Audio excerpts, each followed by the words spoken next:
नमस्कार दोस्तों, कैसे हैं आप सभी। देखिए, लास्ट क्लास में हम लोग देख रहे थे बागेश्वर, हम लोगों ने चर्चा करी थी और बागेश्वर के में 2 पार्ट आपके अपलोड हो गए हैं चैनल पे। आप कृपया करके उन्हें देख लीजिए, ठीक है। तो अभी मैं तीसरा पार्ट आगे शुरू कर रहा हूँ। अब देखिए, कंटिन्यू हम लोग रहेंगे, लगातार कोशिश करेंगे कि ज़्यादा से ज़्यादा काम को हम करा जा सके, ठीक। टाइम ना वेस्ट करते हुए आगे बढ़ते हैं। देखिए, लास्ट क्लास में हम लोग देख रहे थे, अगर आप लोगों ने थोड़ा सा चित्र मेरे साथ बनाने की कोशिश करिएगा थोड़ा सा। देखिए, यहाँ पे हम लोगों ने देखा था कौसानी, यहाँ गरुड़ देखा था, यहाँ बैजनाथ, ये था बागेश्वर, ऊपर कपकोट, सुंदरढूंगा, कफनी और ऊपर पिंडारी।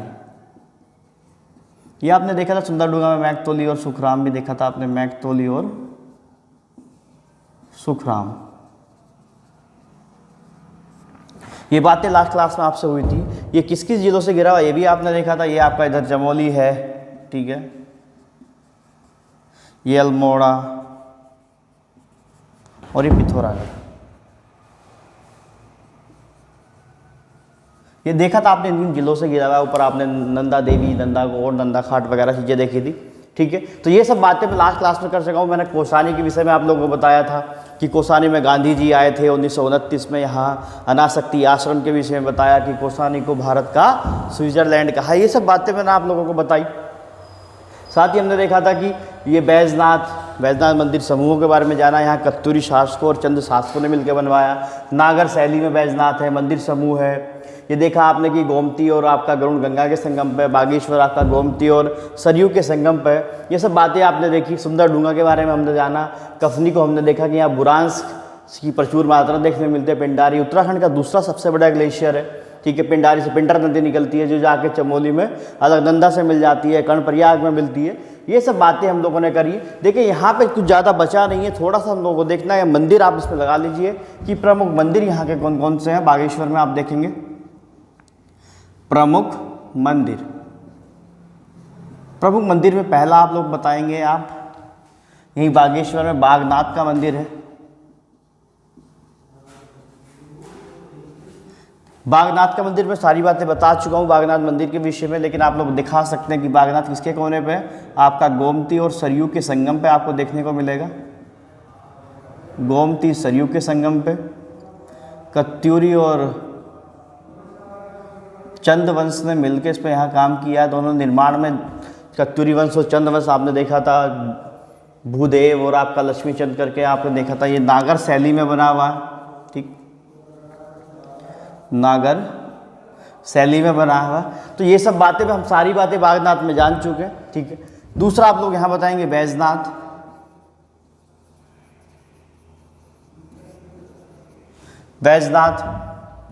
बैजनाथ में भी आपने बताया कि ये किसके संगम पे बैजनाथ, आपका गरुड़ गंगा और गोमती के संगम पे। गोमती और गरुड़ गंगा, गोमती गरुड़ गंगा के संगम पे। और मंदिर समूह है, यहाँ 26 मंदिरों का समूह आपको देखने को मिलता। ये सब बातें आप इसमें बता सकते हैं, ठीक। बैजनाथ में आपने देख लिया है, आपने बागनाथ देखा है। इंपॉर्टेंट मंदिर यही दोनों बनते हैं यहाँ पे।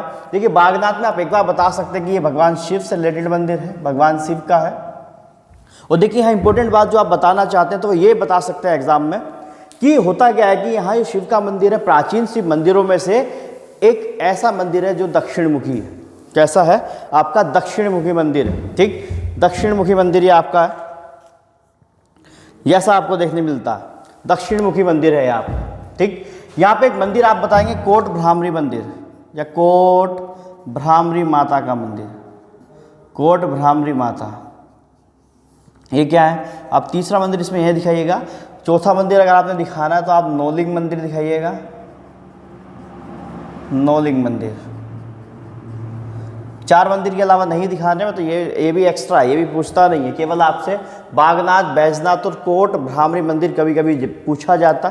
इसमें आप लोग बता सकते हैं कि ये एक्चुअली माता दुर्गा का मंदिर है, ठीक है, जो वहाँ की स्थान में आप स्थानीय जगह पर ऐसे आपका कोट भ्रामरी कहा जाता होगा, लेकिन ये माता का मंदिर है। देखिए, और ये आपकी जो आपके कत्यूरी वंश है उनकी कुल देवी है, कत्यूरी वंश की कुल देवी माता भ्रामरी माता। ठीक है, तो ये आप इसमें मंदिर बता सकते हैं। मंदिर के अलावा यहाँ आपको एक चीज़ देखने को मिलेगी, वो है आपके यहाँ के कुंड। आप इसमें कुंड बताना, कुंड कौन कौन से देखते हैं। 2 कुंड तो आपने जान लिए। कुंड की अगर मैं बात करूं यहाँ पे, पहला कुंड आपको बताया था ऊपर कौन सा है, सूरज कुंड है। दूसरा कुंड आपको बताया गया था अग्नि कुंड, और इस अग्नि कुंड की वजह से इसका नाम क्या पड़ा था, अग्नि तीर्थ। मानस खंड में बागेश्वर को क्या कहा गया है, अग्नि तीर्थ कहा गया। और इसके अलावा आपने बागेश्वर के और भी नाम देखे थे, व्याघ्रेश्वर आपने देखा था, उत्तर का वाराणसी हमने से कहा था, है ना। साथ ही आपने देखा था कि तीर्थराज प्रयाग हमने कहा था। ये सब नाम भी प्रचलित में, अग्नि तीर्थ इसका नाम पड़ा। साथ ही एक कुंड यहाँ देखने को मिलता है, देवकुंड। देवकुंड यहाँ देखने को मिलता है। और देवकुंड किस जगह पड़ता है, देवकुंड ये सुंदर डूंगा वाले क्षेत्र में आपको देखने को मिलेगा। तो आप ब्रैकेट में इसमें दिखा सकते हैं सुंदर डूंगा। और डूंगा का मतलब आप सभी जानते हैं क्या होता है, पत्थर होता है। कुमाऊं में डूंगा को पत्थर बोलते हैं। तो ये आपके 3 कुंड दिखा सकते हैं आप, सूरज कुंड, अग्नि कुंड और देवकुंड, जो सुंदर डूंगा के आसपास, ग्लेशियर के आसपास आपको देखने को मिलता है। इसमें देखिए आप एक कृत्रिम झील यहाँ बनाई गई थी बैजनाथ में। बैजनाथ में कृत्रिम झील और दिखा सकते हैं। ये क्या है, ध्यान से देखिएगा। बैजनाथ में कृत्रिम झील है। बैजनाथ में एक कृत्रिम झील आपको देखने को मिलेगी। कृत्रिम मतलब ऐसी झील है जहाँ जिसका निर्माण मनुष्य द्वारा किया गया, प्रकृति ने इसका निर्माण नहीं किया है, ये निर्माण मनुष्य द्वारा किया गया। देखिए कृत्रिम झील जो बनाई गई थी, इसका उद्घाटन आपका जनवरी में हुआ था 2016 में। और उस समय उत्तराखंड में आपकी ये हरीश रावत सरकार थी, हरीश रावत सरकार इसमें हुआ था, हरीश रावत सरकार में। तो ये बातें आपकी इसमें कि वह कृत्रिम झील है। तो आपने यहाँ पे सब चीज़ें देखी कि बैजनाथ, गरुड़, कौसानी, बागेश्वर, सुंदरडूंगा, कफनी, पिंडारी, इन सब के विषय में हमने पूरी बातें की हैं। देखिए इससे ज़्यादा इसमें देखिए जो भी बचा है और क्या क्या बातें हो सकती हैं यहाँ मेलों की। हाँ देखिए आपने मेले हमारे बच गए हैं। तो मेले की अगर मैं बात करूँ तो आप लोग हेडिंग लगा लीजिए मेले। तो यहाँ 2 मेले आपने देखने हैं, दोनों मेलों की बात करते हैं। प्रमुख मेले आप लोग ऊपर लगाइएगा, प्रमुख मेले। प्रमुख मेले में आप पहला बताइए कि बागनाथ मेला। ये कि बागनाथ जो मंदिर है यहाँ पे, कहाँ, बागेश्वर के आसपास जो मंदिर देखने को मिलता है वो मिलता है बागनाथ। बागनाथ मंदिर, बागनाथ मेला लगता है, बागनाथ मंदिर में एक मेला लगता है। दूसरा आप बताएंगे उत्तरायणी मेला। उत्तरायणी मेला, ये उत्तरायणी मेला कब लगता है, माघ मास में लगता है और माघ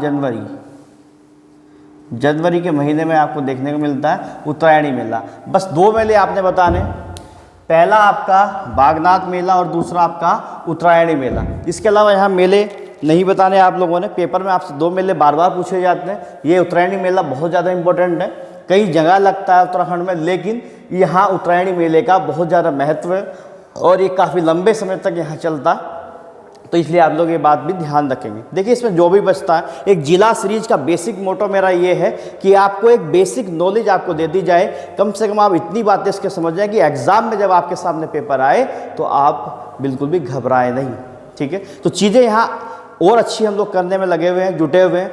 आप केवल देखते चले जाइएगा वीडियोस, आप लेक्चर्स, आप क्लासेस लगाते चले जाइएगा, आपको बहुत ज़्यादा फ़ायदा यहाँ से होगा। और अगर आपके पास कोई भी प्रीवियस ईयर की किताब हो, मैं तो लगवाऊँगा, ठीक है, मैं तो लगवाऊँगा ही, लेकिन अगर आपके पास कोई भी ऐसी किताब हो जिसमें प्रीवियस ईयर आप कोई भी पिछले साल के एग्ज़ाम दिए हों, जिसमें उत्तराखंड पूछा गया हो, तो आप जितनी भी बातें मैंने बता दी, मैंने 3 जिले कंप्लीट कर चुका हूँ, आपका टिहरी गढ़वाल, पौड़ी गढ़वाल और आपका बागेश्वर, 3 जिले कंप्लीट कर चुका हूँ। तो इन 3 जिलों से रिलेटेड जो भी सवाल आपको देखने को मिलते हैं, मुझे पूरा भरोसा आप लोग ज़रूर अटैम्प्ट उसे कर पाएंगे। और सही अटैम्प्ट कर पाएंगे। अगर आपने सही से क्लासेस देखी हैं तो आप ज़रूर अटैम्प्ट कर पाएंगे, ठीक है। तो आप घबराना मत, जब मैं इंडिविजुअल टॉपिक पढ़ाऊँगा, जहाँ मेले की बात करूँगा, मैं ग्लेशियरों की बात करूँगा, पहाड़ों की बात करूँगा, नदियों की बात करूँगा, सबकी बात करूँगा, तो आपको वहाँ एक एक चीज़ क्लियर होती चली जाएगी। अभी बस आप मेरे साथ बने रहिएगा और देखते रहिए कि जिन जिन बातों को मैं यहाँ बता रहा हूँ उन बातों को आप इंश्योर करेंगे कि आप लगातार प्रैक्टिस करते जाएं। और देखिए मैप, ये बड़ा फंडा इसमें मानचित्र का है, मैप का है। मैं बार बार बहुत ज़्यादा जोर दे रहा हूँ इस बात पे कि आप मैप को जितना अच्छी तरीके से प्रैक्टिस कर लेंगे, जितना अच्छी तरीके से काम कर लेंगे, आप उतना ही बेहतर यहाँ पे कर पाएंगे, ठीक है। वैकेंसीज बहुत आ गई हैं, बस आपने सिर्फ मेहनत करते जाना है। देखिए कुछ लोग मुझे बोल रहे थे सर 190 वैकेंसीज पीसीएस की हैं और 500 कुछ आपकी पटवारी लेखपाल में थी, सर इतने में क्या होगा, कैसे होगा, इतना कंपटीशन है। देखिए हम लोगों को सिर्फ एक सीट से मतलब है, आपको सिर्फ एक सीट से मतलब होना चाहिए। बाकी कितनी भी सीटें हो क्या हो वो आपके हाथ में नहीं है, वो आपका मसला नहीं है। आपके जो हाथ में मेहनत करते जाना है, आप लगातार काम करते चले जाइएगा अपने ऊपर, और आप देखिएगा कि एक दिन आप कितने ज़्यादा बेहतर और बेहतर और बेहतर से बेहतर होते चले जाएंगे, ठीक है।